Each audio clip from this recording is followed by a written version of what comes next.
ನಮಗೆ ಸ್ವಾಗತವನ್ನು ಕೋರ್ತೀನಿ. ಕಲಿಕಾ ಚೇತರಿಕೆಯ ಸರಣಿಯಲ್ಲಿ ಈ ದಿನ 8ನೇ ತರಗತಿಯ ಕೋರ್ ವಿಷಯ ವಿಜ್ಞಾನದಲ್ಲಿ 4ನೇ ಕಲಿಕಾಂಶ ಇದೆ, ಲೋಹಗಳು ಮತ್ತು ಅಲೋಹಗಳು ಅಂತ. ಈ ಕಲಿಕಾಂಶದಲ್ಲಿ ಕಲಿಕಾ ಫಲ 2ರಲ್ಲಿರ್ತಕ್ಕಂಥ ಕಲಿಕಾ ಹಾಳೆ 2ರ ಉತ್ತರಗಳನ್ನು ಈ ವಿಡಿಯೋದಲ್ಲಿ ತಂದಿದ್ದೀನಿ. ದಯಮಾಡಿ ಹೊಸಬರಾಗಿದ್ದರೆ ವಿಡಿಯೋವನ್ನು ಸಬ್ಸ್ಕ್ರೈಬ್ ಮಾಡಿ, ಜೊತೆಗೆ ಬೆಲ್ ಐಕಾನ್ ಅನ್ನು ಒತ್ತಿ. ಇದರಿಂದ ಮುಂಬರ್ತಕ್ಕಂಥ ವಿಡಿಯೋಗಳ ನೋಟಿಫಿಕೇಶನ್ ತಮಗೆ ಮೊದಲಿಗೆ ಸಿಗತ್ತೆ. ನಮ್ಮ ಟೆಲಿಗ್ರಾಮ್ ಗ್ರೂಪ್ ಇದೆ, ಅದರ ಲಿಂಕನ್ನು ಈ ವಿಡಿಯೋದ ಡಿಸ್ಕ್ರಿಪ್ಷನ್ ಬಾಕ್ಸ್ನಲ್ಲಿ ಹಾಕಿದ್ದೀನಿ, ಅದಕ್ಕೂ ಕೂಡ ಬಂದು ಜಾಯ್ನ್ ಆಗಿ. ಇದರ ಹಿಂದಿನ ವಿಡಿಯೋಗಳನ್ನು ನೋಡದೇ ಇದ್ರೆ 8ನೇ ತರಗತಿ ವಿಜ್ಞಾನ ಕಲಿಕಾ ಹಾಳೆಗಳ ಉತ್ತರ ಅಂತ ಪ್ಲೇಲಿಸ್ಟ್ ಲಿಂಕನ್ನು ಈ ವಿಡಿಯೋದ ಡಿಸ್ಕ್ರಿಪ್ಷನ್ ಬಾಕ್ಸ್ನಲ್ಲಿ ಪೇಸ್ಟ್ ಮಾಡಿದ್ದೀನಿ. ಅಷ್ಟಲ್ಲದೆ ಈ ವಿಡಿಯೋದಲ್ಲಿ ಕಮೆಂಟಲ್ಲಿ ಫಸ್ಟ್ ಆಗಿನೂ ಕೂಡ ಪ್ಲೇಲಿಸ್ಟ್ ಲಿಂಕ್ ಇದೆ, ಅದನ್ನು ಒತ್ತಿ ನೋಡ್ಬೋದು. ವಿಡಿಯೋದಲ್ಲಿ ಮೇಲೆ ಐಕಾರ್ಡಲ್ಲಿ ಪ್ಲೇಲಿಸ್ಟ್ ಲಿಂಕ್ ಸಹಿತ ಸಜೆಸ್ಟ್ ಆಗ್ತಿದೆ, ಅದನ್ನು ಒತ್ತಿ ಸಹಿತ ನೋಡ್ಬೋದು. ನಾವು 8ನೇ ತರಗತಿಯಲ್ಲಿ ವಿಜ್ಞಾನ, ಸಮಾಜ ವಿಜ್ಞಾನ, ಹಿಂದಿ ವಿಷಯಗಳ ಕಲಿಕಾ ಹಾಳೆಗಳ ಉತ್ತರಗಳನ್ನು ಹಾಕ್ತಾ ಇದ್ದೀವಿ. ಸೊ ದಯಮಾಡಿ ವಿಡಿಯೋಗಳನ್ನು ನೋಡಿ, ಲೈಕ್ ಮಾಡಿ, ನಿಮ್ಮ ಫ್ರೆಂಡ್ ಸರ್ಕಲ್ಗೆ ಶೇರ್ ಮಾಡಿ ಅಂತ ಹೇಳ್ತಾ 4ನೇ ಕಲಿಕಾಂಶದಲ್ಲಿ ಕಲಿಕಾ ಫಲ 2 ಏನಿದೆ ಅಂತ ನೋಡೋಣ. ಲೋಹಗಳು ಮತ್ತು ಅಲೋಹಗಳು ಆಮ್ಲಜನಕ, ನೀರು, ಆಮ್ಲ ಪ್ರತ್ಯಾಮ್ಲದೊಂದಿಗೆ ವರ್ತಿಸೋದನ್ನ ಪರೀಕ್ಷಿಸಿ ತೀರ್ಮಾನ ಕೈಗೊಳ್ಳೋರು ಅಂತಕ್ಕಂಥದ್ದು ಕಲಿಕಾ ಫಲ 2 ಇದೆ. ಸೊ ಇದಕ್ಕೆ ಅನುಗುಣವಾಗಿ ಕಲಿಕಾ ಹಾಳೆಯಲ್ಲಿ ಅಭ್ಯಾಸಗಳಲ್ಲಿ ಪ್ರಶ್ನೆಗಳನ್ನು ಜೋಡಿಸಿದ್ದಾರೆ. ಕಲಿಕಾ ಹಾಳೆ 2. ಎಸ್, ಚಟುವಟಿಕೆ 1 ಇತ್ತು. ಈ ಕೆಳಗಿನ ಪ್ರಯೋಗಗಳನ್ನು ಮಾಡಿ ನಿಮ್ಮ ತೀರ್ಮಾನವನ್ನು ವ್ಯಕ್ತಪಡಿಸುವಂತ ಇತ್ತು. ಮೆಗ್ನೀಸಿಯಂ ತಂತಿಯನ್ನ ಗಾಳಿಯಲ್ಲಿ ಉರಿಸಬೇಕು. ಆ ಪಡೆದ ಉತ್ಪನ್ನಕ್ಕೆ ನೀರನ್ನು ಬೆರೆಸಿ ಚೆನ್ನಾಗಿ ಕಲಕಬೇಕು. ಈ ಮಿಶ್ರಣಕ್ಕೆ ನೀಲಿ ಮತ್ತು ಕೆಂಪು ಲಿಟ್ಮಸ್ ಕಾಗದವನ್ನು ಪರೀಕ್ಷೆ ಮಾಡಿದಾಗ ಯಾವ ತೀರ್ಮಾನ ಬರುತ್ತೆ ಅಂತ ಏನ್ ಮಾಡಿದ್ದಾರೆ, ಪ್ರಶ್ನೆಗಳನ್ನು ಕೇಳಿದ್ದಾರೆ. ಉತ್ತರ ನೋಡೋಣ. ಸೊ ಮೊದಲಿಗೆ ಮೆಗ್ನೀಸಿಯಂ ತಂತಿಯನ್ನ ಗಾಳಿಯಲ್ಲಿ ಉರಿಸಿದಾಗ ನಮಗೆ ಮೆಗ್ನೀಸಿಯಂ ಆಕ್ಸೈಡ್ ಅಂತಕ್ಕಂಥದ್ದು ಸಿಗ್ತದೆ. ಈ ಮೆಗ್ನೀಸಿಯಂ ಆಕ್ಸೈಡ್ ಅನ್ನ ನೀರಿನ ಜೊತೆಗೆ ಸಂಯೋಗವನ್ನ ಮಾಡಿದಾಗ ಮ್ಯಾಗ್ನೀಸಿಯಂ ಹೈಡ್ರಾಕ್ಸೈಡ್ ಬರುತ್ತೆ. ಇದೇ ಮೆಗ್ನೀಸಿಯಂ ಹೈಡ್ರಾಕ್ಸೈಡ್ ನಲ್ಲಿ ಕೆಂಪು ಲಿಟ್ಮಸ್ ಕಾಗದವನ್ನು ಹಾಕಿದಾಗ ಅದು ನೀಲಿ ಬಣ್ಣಕ್ಕೆ ತಿರುಗ್ತದೆ. ಈ ಪ್ರಯೋಗದಿಂದ ನಾವು ಏನ ಕಂಡುಕೊಳ್ಬಹುದಂದ್ರೆ ಮೆಗ್ನೀಸಿಯಂ ಹೈಡ್ರಾಕ್ಸೈಡ್ ಅಂತಕ್ಕಂಥದ್ದು ಒಂದು ಪ್ರತ್ಯಾಮ್ಲ ಆಗಿದೆ ಅಂತಕ್ಕಂಥದ್ದನ್ನ ಈ ಪ್ರಯೋಗದ ಮೂಲಕ ನಾವು ಏನ್ ಮಾಡಬಹುದು ವಿದ್ಯಾರ್ಥಿಗಳೇ, ತೀರ್ಮಾನಕ್ಕೆ ಬರಬಹುದು. ಮುಂದೆ ಹೋಗೋಣ. ಚಟುವಟಿಕೆ 2ರಲ್ಲಿ ಅಂದ್ರೆ 1ನೇ ಚಟುವಟಿಕೆಯಲ್ಲಿ 2ನೇದು.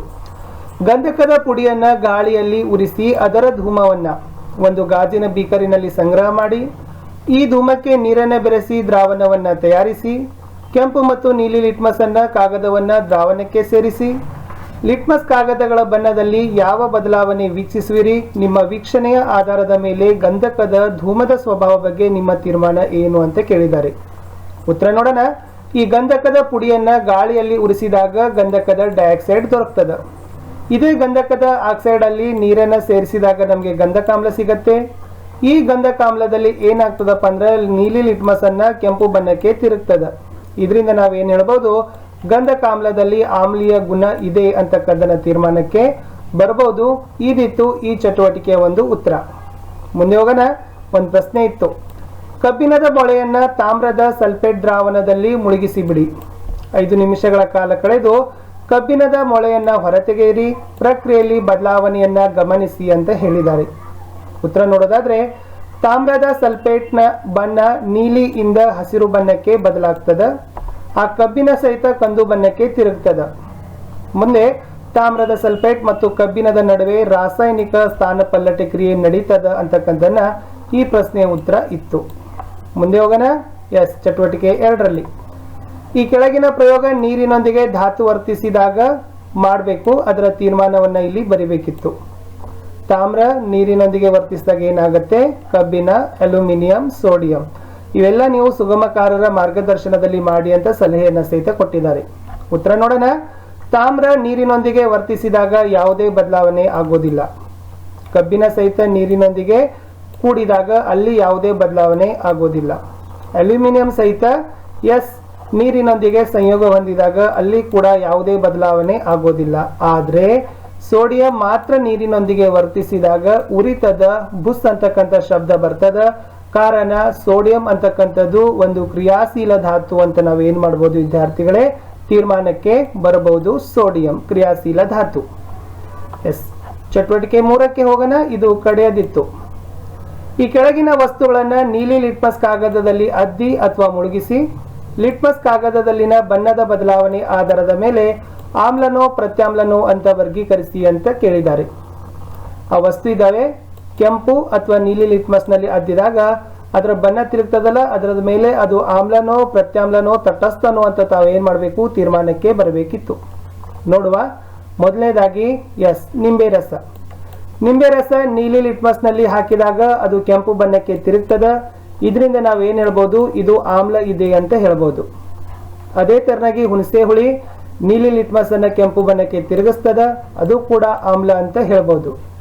ಹೈಡ್ರೋಕ್ಲೋರಿಕ್ ಆಮ್ಲ ಸಹಿತ ನೀಲಿ ಲಿಟ್ಮಸ್ ಅನ್ನ ಕೆಂಪು ಬಣ್ಣಕ್ಕೆ ತಿರುಗಿಸ್ತದೆ, ಅದು ಕೂಡ ಆಮ್ಲ ಇದೆ. ಅಸವಿತ ನೀರು ಅಂದ್ರೆ ಭಟ್ಟಿ ಇಳಿಸಿದ ನೀರು ಅಂತಾರಲ್ಲ, ಇದು ಕೆಂಪು ಲಿಟ್ಮಸ್ ಮತ್ತು ನೀಲಿ ಲಿಟ್ಮಸ್ ನೊಂದಿಗೆ ಯಾವುದೇ ರೀತಿಯಾಗಿರ್ತಕ್ಕಂಥ ವರ್ತಿಸೋದೇ ಇಲ್ಲ. ಸೊ ಇದನ್ನ ತಟಸ್ಥ ಅಂತ ಏನ್ ಮಾಡ್ತೀವಿ, ಕರೀತಾರೆ. ಅದೇ ತರನಾಗಿ ಕುಡಿತಕ್ಕಲ್ಲಿ ಬಳಸ್ತಕ್ಕಂಥ ಶುದ್ಧವಾದ ನೀರು ಸಹಿತ ಕೆಂಪು ಮತ್ತು ನೀಲಿ ಲಿಟ್ಮಸ್ ನೊಂದಿಗೆ ಯಾವುದೇ ರೀತಿಯಾಗಿರ್ತಕ್ಕಂಥ ಬದಲಾವಣೆ ಗೋಚರಿಸೋದಿಲ್ಲ, ಅದನ್ನು ಕೂಡ ನಾವು ತಟಸ್ಥ ಅಂತ ಕರಿತೀವಿ.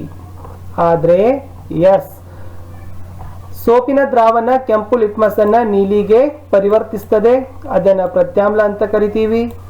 ಗಂಧಕದ ಆಮ್ಲ ನೀಲಿ ಲಿಟ್ಮಸ್ ನೊಂದಿಗೆ ವರ್ತಿಸ್ತದ, ಅದು ಕೆಂಪು ಬಣ್ಣಕ್ಕೆ ತಿರುಗಿಸ್ತದ, ಅದನ್ನ ಆಮ್ಲ ಅಂತ ಕರಿತೀವಿ. ತಮ್ಗೆ ಗೊತ್ತಾಗಿರ್ಬೋದು, ಯಾವ ಲಿಟ್ಮಸ್ ಪೇಪರ್ ಕೆಂಪು ಬಣ್ಣಕ್ಕೆ ತಿರುಗಿಸಿದ್ರೆ ಅದನ್ನ ಆಮ್ಲ ಅಂತೀವಿ, ನೀಲಿ ಬಣ್ಣಕ್ಕೆ ತಿರುಗಿಸಿದ್ರೆ ಪ್ರತ್ಯಾಮ್ಲ ಅಂತೀವಿ. ಯಾವುದೋ ಒಂದು ಬದಲಾವಣೆ ಕಾಣೋದಿಲ್ಲ, ಅದನ್ನ ತಟಸ್ಥ ಅಂತಾನೆ ನಾವೇನ್ ಮಾಡ್ತೀವಿ, ಕರಿತೀವಿ. ಈ ತರನಾಗಿ ನಾವು ಏನ್ ಮಾಡ್ಬೋದು ವಿದ್ಯಾರ್ಥಿಗಳೇ, ಆಮ್ಲ ಯಾವುದು ಪ್ರತ್ಯಾಮ್ಲ ಯಾವುದು ಅನ್ನೋದನ್ನ ನಾವು ಏನ್ ಮಾಡ್ಬೋದು, ಅದರ ಒಂದು ಗುಣಗಳ ಆಧಾರದ ಮೇಲೆ ಆ ಲಿಟ್ಮಸ್ ಪೇಪರ್ನೊಂದಿಗೆ ವರ್ತಿಸ್ತಕ್ಕಂಥ ಆಧಾರದ ತೀರ್ಮಾನದ ಮೇಲೆ ನಾವು ಏನ್ ಮಾಡ್ಬೋದು, ವರ್ಗೀಕರಣವನ್ನ ಮಾಡಬಹುದಿತ್ತು ಅಂತ ಏನಿತ್ತು, ಕಲಿಕಾ ಹಾಳೆ 2ರಲ್ಲಿ ಇತ್ತು. ಹೋಪ್ ನಿಮಗೆ ವಿಡಿಯೋ ಇಷ್ಟ ಆಗಿದೆ ಅಂತ ಅನ್ಕೊಂಡಿದ್ದೀನಿ. ಈ ವಿಡಿಯೋ ಇಷ್ಟ ಆದ್ರೆ ನೀವು ನೋಡಿದ ತಕ್ಷಣ ನಿಮ್ಮ ಫ್ರೆಂಡ್ ಸರ್ಕಲ್ಗಳಿಗೆ ಸೋಷಿಯಲ್ ಮೀಡಿಯಾ ಪ್ಲಾಟ್ಫಾರ್ಮ್ಸ್ ಇದಾವಲ್ಲ, ಎಸ್, ಆ ಸೋಷಿಯಲ್ ಮೀಡಿಯಾ ಪ್ಲಾಟ್ಫಾರ್ಮ್ಗಳಲ್ಲಿ ವಿಡಿಯೋ ಲಿಂಕ್ ಅನ್ನ ಅವಶ್ಯಕವಾಗಿ ಶೇರ್ ಮಾಡಿ. ಮುಂದೆ ಯಾವ ವಿಡಿಯೋದ ಅಂತ ತಮಗೆ ಕನ್ಫರ್ಮ್ ಆಗಬೇಕಾದ್ರೆ ನಮ್ಮ ಚಾನಲ್ನ ವಿಡಿಯೋ ಟ್ಯಾಬ್ಗೆ ಹೋದ ನಂತರ ಮೇಲೆ ತಮಗೆ ಒಂದು ಅಪ್ಕಮಿಂಗ್ ವಿಡಿಯೋ ಅಂತ ಗೊತ್ತಾಗುತ್ತೆ. ಅಲ್ಲಿ ಥಂಬ್ನೇಲ್ ಮೂಲಕ ಆ ಕ್ಲಾಸು ಸಬ್ಜೆಕ್ಟ್ ಅನ್ನು ನೋಡ್ತೀರಿ. ಅದೇ ಒಂದು ವಿಡಿಯೋದ ಕೆಳಗಡೆ ಏನಾಗ್ತದಪ್ಪ ಅಂದ್ರೆ ಟೈಮ್ ಮತ್ತು ಡೇಟು ಕಾಣ್ತದ. ಅಂದ್ರೆ ಆ ವಿಡಿಯೋ ಯಾವ ಸಮಯಕ್ಕೆ ಯಾವ ದಿನಾಂಕದಂದು ಹಾಸ್ಟ್ ಆಗುತ್ತೆ ಅನ್ನೋದನ್ನ ತಾವು ಕನ್ಫರ್ಮ್ ಅನ್ನ ಮಾಡ್ಬೋದು. ಇದರಿಂದ ಏನಾಗ್ತದಪ್ಪ ಅಂದ್ರೆ ತಮಗೂ ಕೂಡ ಬೆನಿಫಿಟ್ ಆಗಿ ಸಿಗ್ತದ. ತಾವು ಹೆಚ್ಚಾಗಿ ಏನ್ ಮಾಡಬೇಕು, ಚಾನಲ್ ಅನ್ನ ಸಬ್ಸ್ಕ್ರೈಬ್ ಮಾಡಬೇಕು. ಇದರಿಂದ ಏನಾಗ್ತಾವಪ್ಪ ಅಂತಂದ್ರೆ ತಮಗೆ ನೋಟಿಫಿಕೇಶನ್ಸ್ಗಳು ಬಂದೇ ಬರ್ತವೆ. ನಮ್ಮ ಟೆಲಿಗ್ರಾಮ್ ಗ್ರೂಪ್ ಇದೆ, ಅದಕ್ಕೂ ಕೂಡ ಜಾಯ್ನ್ ಆಗೋದನ್ನ ಮರಿಬೇಡಿ. ಮತ್ತೆ ಸಿಗ್ತೀನಿ ಮುಂದಿನ ಕಲಿಕಾ ಹಾಳೆಗಳ ಉತ್ತರಗಳೊಂದಿಗೆ. ಅಲ್ಲಿಯವರೆಗೆ